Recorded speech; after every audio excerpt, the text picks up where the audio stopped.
Hello प्यारे बच्चों, आज हम क्लास 9th क्षितिज भाग 1 गद्य खंड चैप्टर नंबर 4 सांवले सपनों की याद के क्वेश्चन आंसर को सॉल्व करेंगे।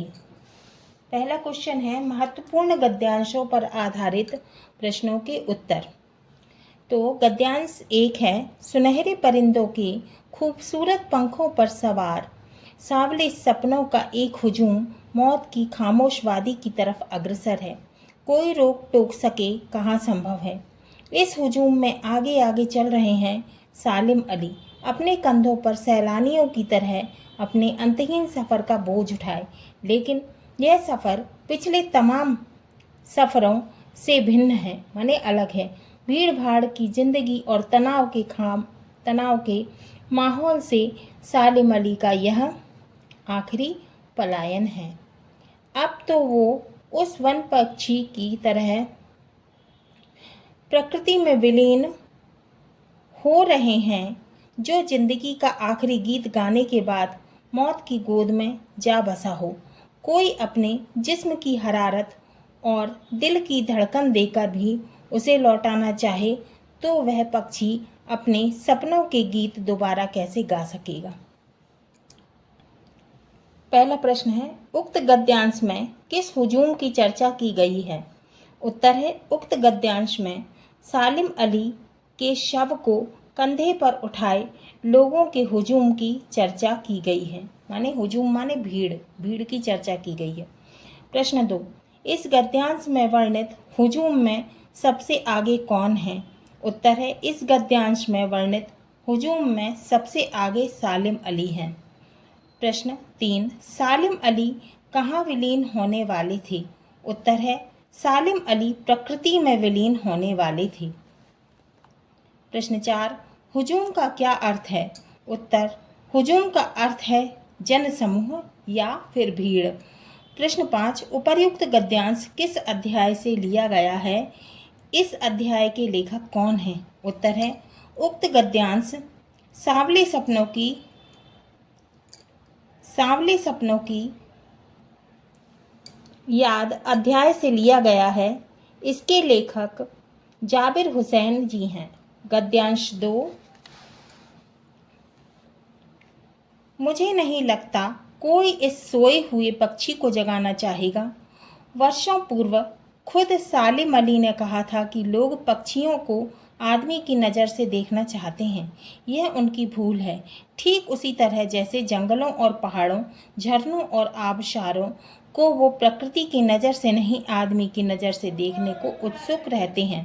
भला कोई आदमी अपने कानों से पक्षियों की आवाज़ का मधुर संगीत सुनकर अपने भीतर रोमांच का सोता फूटता महसूस कर सकता है। प्रश्न पहला है, प्रस्तुत गद्यांश में सोए हुए पक्षी किसके लिए प्रयुक्त हुआ है। सालिम अली ने क्या कहा था। उत्तर, प्रस्तुत गद्यांश में सोए हुए पक्षी का प्रयोग सालिम अली के लिए हुआ है। सालिम अली ने कहा था कि लोग पक्षियों को आदमी की नज़र से देखना चाहते थे। प्रश्न 2, सालिम अली ने लोगों की किस धूल की तरफ ध्यान आकृष्ट किया है। प्रश्न फिर से देखेंगे, सालिम अली ने लोगों की किस भूल की तरफ ध्यान आकृष्ट किया है। जंगलों, पहाड़ों, झरनों और आबशारों को वे किस नज़र से देखने को वे उचित मानते हैं। तो इसका उत्तर है, पक्षियों को मनुष्य की नज़र से देखने को सालिम अली लोगों की भूल मानते थे। वे जंगलों, पहाड़ों, झरनों और आबशारों को प्रकृति की नज़र से देखने को उचित मानते हैं, माने थे, है ना। प्रश्न 3, आबशार से क्या अभिप्राय है। उत्तर, आबशार से अभिप्राय झरना है। गद्यांश 3, पता नहीं इतिहास में कब कृष्ण ने वृंदावन में रासलीला रची थी और शोक गोपियों को अपनी शरारतों का निशाना बनाया था। कब माखन भरे भाड़े फोड़े थे और दूध छाली से अपने मुंह भरे थे। कब वाटिका में छोटे छोटे किंतु घने पेड़ों की छाह में विश्राम किया था। कब दिल की धड़कनों को एकदम से तेज करने वाले अंदाज में बंसी बजाई थी, और पता नहीं कब वृंदावन की पूरी दुनिया संगीतमयी हो गई थी। पता नहीं यह सब कब हुआ था, लेकिन कोई आज भी वृंदावन जाए तो नदी का सांवला पानी उसे पूरे घटनाक्रम की याद दिला देगा। हर सुबह सूरज निकलने से पहले जब पतली गलियों से उत्साह भरी भीड़ नदी की ओर बहती है, तो लगता है जैसे उस भीड़ को चीरकर अचानक कोई सामने आएगा और बंसी की आवाज़ पर सब किसी के कदम थम जाएंगे। हर शाम सूरज ढलने से पहले जब वाटिका का माली सैलानियों को हिदायत देगा तो लगता है जैसे बस कुछ ही क्षणों में वो कहीं से आ टपकेगा और संगीत का जादू वाटिका के भरे पूरे माहौल पर छा जाएगा। वृंदावन कभी कृष्ण की बांसुरी के जादू से खाली हुआ है क्या? गद्यांश 3 प्रश्न नंबर 1, वृंदावन में किसने कौन सी लीला रची थी? उत्तर, वृंदावन में कृष्ण ने रास लीला रची थी। प्रश्न 2, वृंदावन क्यों प्रसिद्ध है? उत्तर, वृंदावन कृष्ण की लीला स्थली होने के कारण प्रसिद्ध है। प्रश्न 3, वृंदावन में किसके संगीत का जादू चलता है? उत्तर, वृंदावन में कृष्ण की बांसुरी के संगीत का जादू चलता है। प्रश्न 4, शोक शब्द से क्या अभिप्राय है? उत्तर, शोक शब्द से अभिप्राय है चंचल। प्रश्न 5, उपर्युक्त गद्यांश पाठ्य पुस्तक के किस अध्याय से लिया गया है तथा उसके लेखक कौन है? उत्तर, गद्यांश का अध्याय सांवले सपनों की याद है से लिया गया है। इसके लेखक जाबिर हुसैन हैं। गद्यांश 4 मिथकों की दुनिया में इस सवाल का जवाब तलाश करने से पहले एक नज़र कमज़ोर काया वाले उस व्यक्ति पर डाली जाए जिसे हम सालिम अली के नाम से जानते हैं। उम्र को शती तक पहुंचने में थोड़े ही दिन तो बच रहे थे। संभव है लंबी यात्राओं की थकान ने उनके शरीर को कमज़ोर कर दिया हो और कैंसर जैसी जानलेवा बीमारी उनकी मौत का कारण बनी हो, लेकिन अंतिम समय तक मौत उनकी आँखों से वह रोशनी छीनने में सफल नहीं हुई जो पक्षियों की तलाश और उनकी हिफाजत के प्रति समर्पित थी। सालिम अली की आँखों पर चढ़ी दूरबीन उनकी मौत के बाद ही तो उतरी थी। प्रश्न 1, इस गद्यांश में सालिम अली की किस विशेषता को उजागर किया गया है? उत्तर, इस गद्यांश में सालिम अली के दुबले पतले होने को संकेत किया गया है। प्रश्न 2, मिथक से क्या अभिप्राय है? उत्तर, मिथक से अभिप्राय है प्राचीन कथाओं का तत्व जो नवीन परिस्थितियों में नए अर्थ का बोध कराता है, माने ज्ञान कराता है। बोध माने ज्ञान कराता है। प्रश्न 3, लेखक ने सालिम अली की आंखों की रोशनी को किसके प्रति समर्पित बताया? उत्तर, लेखक ने सालिम अली की आंखों की रोशनी को पक्षियों की तलाश और उनकी हिफाजत के प्रति समर्पित बताया है। प्रश्न 4, सालिम अली को कौन सी बीमारी थी? उत्तर, सालिम अली को कैंसर की बीमारी थी। प्रश्न 5, लेखक के अनुसार सालिम अली की आंखों पर ताउम्र क्या चढ़ा रहा? उत्तर, सालिम अली की आंखों पर ताउम्र दूरबीन चढ़ा रहा। ताउम्र माने पूरे उम्र भर। अब है गद्यांश 5, उन जैसा बर्ड वॉचर शायद ही कोई हुआ हो, लेकिन एकांत क्षणों में सालिम अली बिना दूरबीन भी देखे गए हैं। दूर क्षितिज तक फैली जमीन और झुके आसमान को छूने वाली उनकी नज़रों में कुछ कुछ वैसा ही जादू था जो प्रकृति को अपने घेरे में बांध लेता है। सालिम अली उन लोगों में से थे जो प्रकृति के प्रभाव में आने की बजाय प्रकृति को अपने प्रभाव में लाने के कायल होते हैं। उनके लिए प्रकृति में हर तरफ एक हंसती खेलती रहस्य भरी दुनिया पसरी थी। यह दुनिया उन्होंने बड़ी मेहनत से अपने लिए गढ़ी थी। इसके गढ़ने में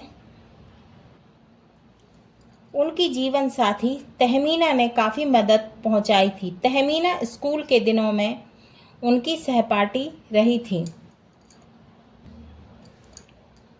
प्रश्न 1, बर्ड वॉचर से क्या अभिप्राय है? गद्यांश के प्रारंभ में उन शब्द किसके लिए प्रयुक्त हुआ है? उत्तर, पक्षियों के बारे में अधिकाधिक जानकारी के लिए उन पर ध्यान रखने वाले व्यक्ति बर्ड वॉचर कहलाता है।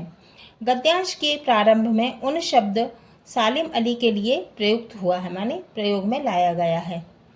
प्रश्न 2, सालिम अली के जीवन में क्या विशिष्ट था? उनकी पत्नी का क्या नाम था? उत्तर, सालिम अली के जीवन में उनका पक्षी प्रेम विशिष्ट था, माने विशेष था। सालिम अली की पत्नी का नाम तहमीना था। प्रश्न 3, लेखक सालिम अली को किस श्रेणी में रखते हैं? उत्तर, सालिम अली ऐसे व्यक्तित्व हैं जो प्रकृति को अपने प्रभाव में लाने के कायल होते हैं। गद्यांश 6, अपने लंबे रोमांचकारी जीवन में ढेर सारे अनुभवों के मालिक सालिम अली एक दिन केरल की साइलेंट वैली को रेगिस्तानी हवा के झोंके से बचाने का अनुरोध लेकर चौधरी चरण सिंह से मिले थे। वे प्रधानमंत्री थे। चौधरी साहब गांव की मिट्टी पर पड़ने वाली पानी की पहली बूंद का असर जानने वाले नेता थे। पर्यावरण के संभावित खतरों का जो चित्र सालिम अली ने उनके सामने रखा, उनसे उनकी आंखें नम कर दी थी। आज सालिम अली नहीं हैं, चौधरी साहब भी नहीं हैं। कौन बचा है जो अब सौंधी माटी पर उगी फसलों के बीच एक नए भारत की नींव रखने का संकल्प लेगा? कौन बचा है जो अब हिमालय और लद्दाख की बर्फीली जमीनों पर जीने वाले पक्षियों की वकालत करेगा? प्रश्न 1, सालिम अली चौधरी चरण सिंह से क्यों मिले थे? उत्तर, सालिम अली साइलेंट वैली को रेगिस्तानी हवा से बचाने के लिए तत्कालीन प्रधानमंत्री चौधरी चरण सिंह से मिले थे। प्रश्न 2, साइलेंट वैली कहाँ है? उत्तर, साइलेंट वैली केरल प्रांत में है। प्रश्न 3, चौधरी चरण सिंह की आंखें नम क्यों हो गईं? उत्तर, सालिम अली द्वारा प्रस्तुत पर्यावरण के संभावित खतरे का चित्र देखकर चौधरी चरण सिंह की आंखें नम हो गई थीं। प्रश्न 4, लेखक ने किसे लद्दाख की बर्फीली जमीन पर जीने वाले पक्षियों का वकील कहा है? उत्तर, लेखक ने सालिम अली को लद्दाख की बर्फीली जमीन पर जीने वाले पक्षियों का वकील कहा है। अब है गद्यांश नंबर 7। जटिल प्राणियों के लिए सालिम अली हमेशा एक पहेली बने रहेंगे। बचपन के दिनों में उनकी एयरगन से घायल होकर गिरने वाली नीलेकंठ की वह गौरैया सारी जिंदगी उन्हें खोज के नए रास्तों की तरफ ले जाती रही। जिंदगी की ऊंचाइयों में उनका विश्वास एक क्षण के लिए भी डिगा नहीं। वो लॉरेंस की तरह नैसर्गिक जिंदगी का प्रतिरूप बन गए थे। सालिम अली प्रकृति की दुनिया में एक टापू बनने की बजाय अथाह सागर बनकर उभरे थे। जो लोग उनके भ्रमणशील स्वभाव और उनकी यायावरी से परिचित हैं, उन्हें महसूस होता है कि वो आज भी पक्षियों के सुराग में ही निकले हैं। प्रश्न 1, लॉरेंस और सालिम अली में क्या समानता थी? उत्तर, लॉरेंस और सालिम अली दोनों प्रकृति प्रेमी थे। उन्हें पक्षियों से असीम प्रेम था। प्रश्न 2, सालिम अली को नित्य नई खोज की तरफ प्रेरित करने वाला कौन था? उत्तर, वह गौरैया जो बचपन में उनकी एयरगन से घायल हुई थी, सालिम अली को नित्य नई खोज के लिए प्रेरित करती थी। प्रश्न 3, सालिम अली के घुमक्कड़ी स्वभाव से परिचित लोग सालिम की मौत के बाद भी क्या महसूस करते हैं? उत्तर, सालिम अली प्रकृति की दुनिया में एक सागर के रूप में उभरे थे। प्रश्न 5, यायावरी से क्या अभिप्राय है? उत्तर, यायावरी का अभिप्राय है घुमक्कड़ी जीवन, सदा घूमते रहना। अब है पाठ्य पुस्तक आधारित महत्वपूर्ण प्रश्नों के उत्तर। प्रश्न 1, किस घटना ने सालिम अली के जीवन की दिशा को बदल दिया और उन्हें पक्षी प्रेमी बना दिया? उत्तर, सालिम अली को पक्षी प्रेमी बनाने में सबसे बड़ा हाथ उस घटना का है जिसमें बचपन के दिनों में उनकी एयरगन से नीलेकंठ की एक गौरैया घायल होकर जमीन पर गिरी थी। घायल गौरैया को देखकर उनका मन द्रवित हो गया, माने उन्हें दया आ गई। उसकी सेवा भाव करते हुए वे उसके बारे में बहुत कुछ जान गए थे। आगे चलकर उसी गौरैया ने सारी जिंदगी सालिम अली को खोज के लिए नए नए रास्ते दिखाए और उन्हें पक्षी विज्ञानी बनाकर पक्षी जगत के उच्च शिखर पर पहुंचाया। अब प्रश्न 2, सालिम अली ने पूर्व प्रधानमंत्री के सामने पर्यावरण से संबंधित किन संभावित खतरों का चित्र खींचा होगा कि जिससे उनकी आंखें नम हो गई थीं? उत्तर, सालिम अली ने तात्कालिक प्रधानमंत्री चौधरी चरण सिंह से केरल की साइलेंट वैली को रेगिस्तानी हवाओं से बचाने का अनुरोध किया था। सालिम अली ने इन रेगिस्तानी हवाओं के कुप्रभावों जैसे क्षेत्र का पक्षी विहीन हो जाना, माने पक्षी वहाँ नहीं रहना, है ना, खत्म हो जाना पक्षी वहाँ के, पेड़ पौधों का नष्ट हो जाना, गंदगी का जमावड़ा लग जाना, क्षेत्र का प्राणी विहीन हो जाना इत्यादि बातों का लेखा जोखा उनके सामने पेश किया। प्रधानमंत्री गांव की मिट्टी पर पड़ने वाली पानी की बूंद का असर जानने वाले नेता थे, अतः उन्होंने सालिम अली द्वारा प्रस्तुत कुप्रथाओं को गहराई से समझा। फलस्वरूप उनकी आंखें नम हो गई थीं। प्रश्न 3, लॉरेंस की पत्नी फ्रीडा ने ऐसा क्यों कहा होगा कि मेरी छत पर बैठने वाली गौरैया लॉरेंस के बारे में ढेर सारी बातें जानती है? उत्तर, सालिम अली और D.H. लॉरेंस दोनों प्रकृति और पक्षियों को अत्यंत प्यार करते थे। वे अपना अधिकांश समय अपने आसपास के पर्यावरण तथा पक्षियों की सूक्ष्म गतिविधियों को जानने में बिताते थे। फ्रीडा ने उपर्युक्त कथन इसीलिए कहा होगा कि गौरैया तथा लॉरेंस इतने घुल मिल गए थे तथा एक दूसरे के बारे में इतनी जानकारी रखते थे जितना फ्रीडा भी नहीं जानती थी। गौरैया पर लॉरेंस ने गहन अध्ययन किया था, उनकी प्रत्येक गतिविधियों से वाकिफ थे। स्वयं खुले विचारों के आदमी थे। उनके जीवन से संबंधित सभी पहलू एक दूसरे को मालूम थे। इसलिए फ्रीडा ने लॉरेंस के जीवन दर्शन, खुलेपन एवं सादेपन को सामने लाने के लिए ऐसा कहा होगा। प्रश्न 4, आशय स्पष्ट कीजिए। का वो लॉरेंस की तरह नैसर्गिक जिंदगी का प्रतिरूप बन गए थे? उत्तर, उक्त पंक्ति जाबिर हुसैन द्वारा लिखित है, जिसमें लॉरेंस और सालिम की सभ्यता को दर्शाया गया है। अंग्रेजी के प्रसिद्ध उपन्यासकार D.H. लॉरेंस को प्रकृति से बहुत लगाव था। उनकी अधिकांश रचनाओं की विषय वस्तु प्रकृति ही है। वे मानते थे कि मानव जाति एक उजड़े हुए महान वृक्ष की तरह है जिसकी जड़ें हवा में फैली हुई हैं, अतः मानव का प्रकृति की ओर लौटना अत्यंत आवश्यक है। ठीक वैसे ही सालिम अली ने भी अपना जीवन प्रकृति और पक्षियों को समर्पित कर दिया। वह जीवन भर पक्षियों एवं प्रकृति संबंधी शोध में लगे रहे, माने खोज में लगे रहे और मानव और प्रकृति को जोड़ने का प्रयास करते रहे। कोई अपने जिस्म की हरारत और दिल की धड़कन देकर भी उसे लौटाना चाहे तो वह पक्षी अपने सपनों के गीत दोबारा कैसे गा सकेगा? उत्तर, लेखक ने उपर्युक्त पंक्ति में सालिम अली के पक्षी प्रेम को निरूपित करते हुए उनकी तुलना ऐसे पक्षी से की है जो अपने जीवन की लंबी यात्रा से थक कर मौत रूपी गोद में सदा के लिए सो गया, अतः उसे कृत्रिम गर्मी और सांस देकर भी जीवित नहीं किया जा सकता। सालिम अली के कार्य मौलिक थे, किसी के दिए हुए नहीं थे, अतः लेखक यह कहता है कि पक्षी जो सदा के लिए सो गया है उसे दोबारा आवाज़ देना असंभव है, माने संभव नहीं है, अर्थात उनके जैसा पक्षी प्रेमी शायद ही कोई और होगा। अब है सालिम अली प्रकृति की दुनिया में एक टापू बनने की बजाय अथाह सागर बनकर उभरे थे। उत्तर, उपर्युक्त पंक्ति में लेखक ने सालिम अली की व्यापकता को प्रतिपादित किया है। उनके अनुसार सालिम अली ने अपने कार्य क्षेत्र में किसी क्षेत्र विशेष के लिए काम नहीं किया, वह पूरे संसार के पक्षियों एवं पर्यावरण के हित के बारे में सोचते थे। वे टापू की तरह सीमित दायरे के नहीं वरन समुद्र की तरह अथाह, माने बहुत बड़ा, तथा खुले विचार आचार विचार और सोच वाले व्यक्ति थे। वे पक्षी, प्रकृति और पर्यावरण के लिए कभी भी कुछ भी करने को तैयार थे। उन्होंने अपना संपूर्ण जीवन ही उन्हें सौंप दिया था।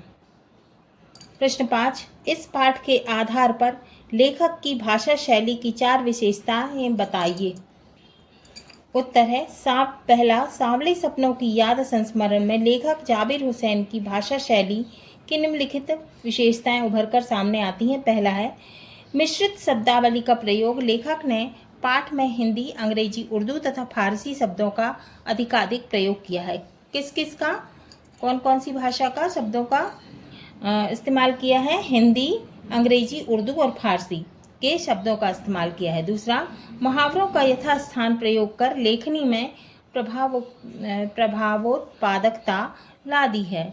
जामा पहनाना, कदम थमना, आंखें नम होना, कायल होना इत्यादि अनेक मुहावरे यथास्थान प्रयुक्त हुए हैं, माने प्रयोग में लाए गए हैं। तीसरा, इस संस्मरण में प्रयुक्त वाक्य लंबे तथा जटिल हैं, माने लंबे माने बड़े हैं और कठिन हैं। चौथा, भावानुकूल भाषा का प्रयोग किया गया है। छठवा है, इस पाठ में लेखक ने सालिम अली के व्यक्तित्व का जो चित्र खींचा है उसे अपने शब्दों में लिखिए। उत्तर है, लेखक ने सालिम अली का चित्र खींचा है वह इस प्रकार है। सालिम अली प्रसिद्ध पक्षी विज्ञानी, प्रकृति प्रेमी थे। एक बार बचपन में उनकी एयरगन से घायल होकर नीले कंठ वाली गौरैया गिरी थी।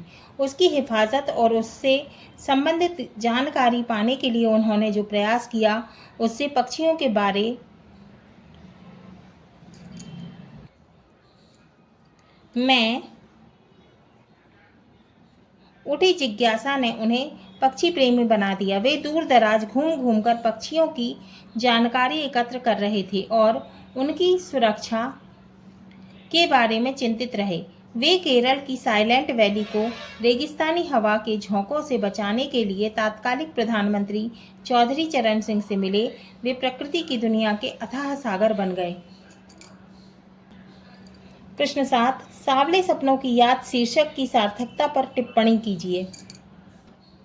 उत्तर, मेरे विवेकानुसार सालिम अली के संपूर्ण व्यक्तित्व को देखते हुए सांवले सपनों की याद शीर्षक संस्मरण पूर्णतः सार्थक है। कारण जो सपना सालिम अली ने देखा था उसे कुछ हद तक उन्होंने साकार भी किया।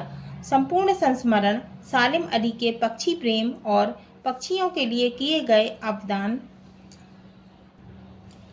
से भरा पड़ा है। वे आजीवन पक्षियों एवं पर्यावरण को ठीक रखने के प्रयास से जुड़े रहे। उनके कार्य क्षेत्र किसी सपने से जुड़े रहे। उनके कार्य और कार्य क्षेत्र किसी सपने से कम नहीं थे। सपने हमें सदैव संस्मरण रहेंगे। रचना और अभिव्यक्ति। प्रश्न 8,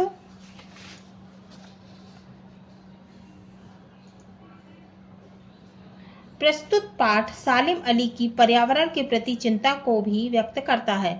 पर्यावरण को बचाने के लिए आप कैसे योगदान दे सकते हैं? उत्तर, सांवले सपनों की यादें सालिम अली ने पर्यावरण के प्रति अपनी चिंता प्रकट की है। उन्होंने केरल की साइलेंट वादी को रेगिस्तानी हवा के झोंकों से बचाने के लिए तात्कालिक प्रधानमंत्री से मुलाकात की और उसे बचाने का अनुरोध किया, यानी प्रार्थना की उनसे, है ना। इस तरह अपने पर्यावरण को बचाने के लिए हम भी विभिन्न रूपों में अपना योगदान दे सकते हैं। जैसे पहला है पौधों को कटने से बचाने के लिए लोगों में जागरूकता पैदा करें। दूसरा, लोगों को पेड़ पौधों की महत्ता बताएं, माने उपयोगिता बताएं। तीसरा, अपने आसपास पड़ी खाली भूमि पर अधिकाधिक पेड़ पौधे लगाएं। चौथा, हम जल स्रोतों को ना दूषित करें और ना लोगों को दूषित करने दें, माने ना तो हम गंदा करें और ना ही किसी और को गंदा करने दें। 5वां, प्लास्टिक से बनी वस्तुओं का प्रयोग कम से कम करें। 6वां, फैक्ट्रियों से निकले अपशिष्ट पदार्थों एवं विषैले जल को जल स्रोतों में ना मिलने दें। 7वां, इधर उधर कूड़ा करकट ना फेंकें तथा ऐसा करने से दूसरों को भी मना करें। 8वां, विभिन्न रूपों में बार बार प्रयोग की जा सकने वाली वस्तुओं का प्रयोग करें। 9वां, सूखी पत्तियों और कूड़े को जलाने से बचें तथा दूसरों को भी इस बारे में जागरूक करें। अब है अतिरिक्त परीक्षा उपयोगी प्रश्नोत्तर। प्रश्न 1, सावली सपनों की याद संस्मरण में वर्णित सफर सालिम अली के दूसरे अन्य सफरों से भिन्न है, कैसे वर्णन कीजिए। उत्तर,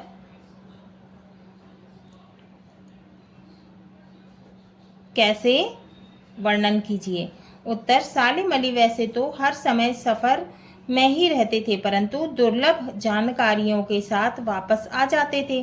संस्मरण सांवले सपनों की याद में वर्णित सफर उनके जीवन का अंतिम सफर था, माने आखिरी सफर था।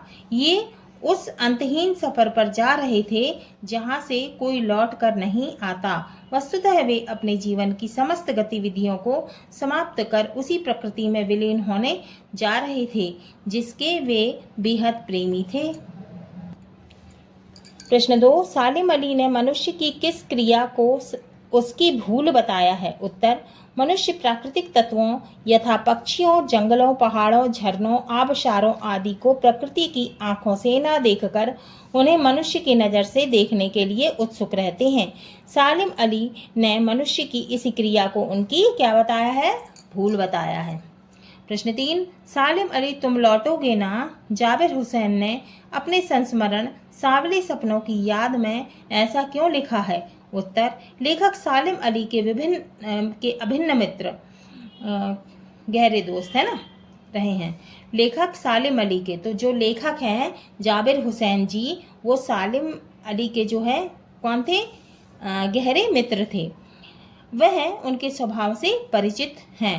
सालिम अली अक्सर यात्राओं पर रह जाते थे और दुर्लभ जानकारियां एकत्रित कर लौट आते थे, परंतु सालिम की मौत के बाद लेखक की उपर्युक्त प्रतिक्रिया सालिम जैसे उस व्यक्तित्व का आह्वान है जो सालिम की विरासत को संभाले और सालिम की तरह पक्षियों, प्रकृति और पर्यावरण की खोज खबर रखे।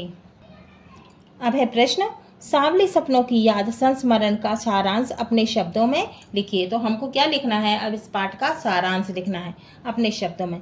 उत्तर, जाबिर हुसैन द्वारा लिखित उक्त संस्मरण में सुप्रसिद्ध पक्षी विज्ञानी सालिम अली के प्रकृति प्रेम, पक्षी प्रेम एवं पर्यावरण प्रेम को उकेरा गया है, माने बताया गया है।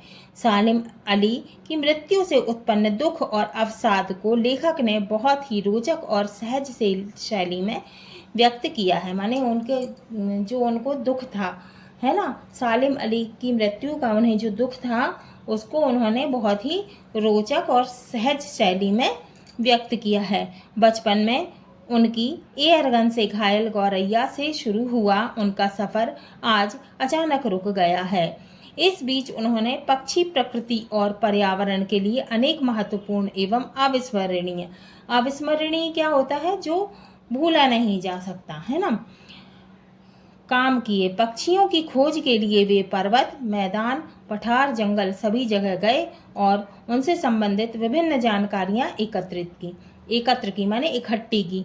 पर्यावरण की समस्याओं को लेकर वे तात्कालिक प्रधानमंत्री चौधरी चरण सिंह से भी मिले। किससे मिले थे, चौधरी चरण सिंह से। इनके कार्यों को देखते हुए इनकी तुलना प्रसिद्ध अंग्रेजी उपन्यासकार D.H. लॉरेंस से भी की गई है। अब है वस्तुनिष्ठ प्रश्न। प्रश्न 1, सही विकल्प चुनकर लिखिए और रिक्त स्थान की पूर्ति कीजिए। अब है आबशार का अर्थ है झरना, तो क्या आएगा रिक्त स्थान में, झरना। अब दो ऑप्शन दिए हैं, नदी और झरना, तो हम क्या लिखेंगे इसमें, झरना। दूसरा है सालिम अली को कैंसर की बीमारी थी। अब इसमें दो ऑप्शन दिए गए हैं, क्षय और कैंसर, तो हम क्या लिखेंगे, कैंसर की बीमारी थी उन्हें। तीसरा, हुजूम में सबसे आगे कौन था, सालिम अली थे है ना, सालिम अली को ले जाया जा रहा था है ना, तो कौन था भीड़ में सबसे आगे, सालिम अली। तो ऑप्शन 2 दिए हैं नेता और सालिम अली, हम क्या लिखेंगे? सालिम अली। चौथा है सालिम अली की आंखों पर उम्र भर दूरबीन चढ़ा रहा। तो पूरी उम्र भर उनकी आंखों में क्या चढ़ा रहा? दूरबीन। वो किसकी खोज करते रहे? पक्षियों की, है ना। तो सारी उम्र क्या चढ़ा रहा उनकी आंखों में? दूरबीन। तो ऑप्शन 2 दिए हैं दूरबीन और चश्मा, तो हम क्या लिखेंगे? दूरबीन।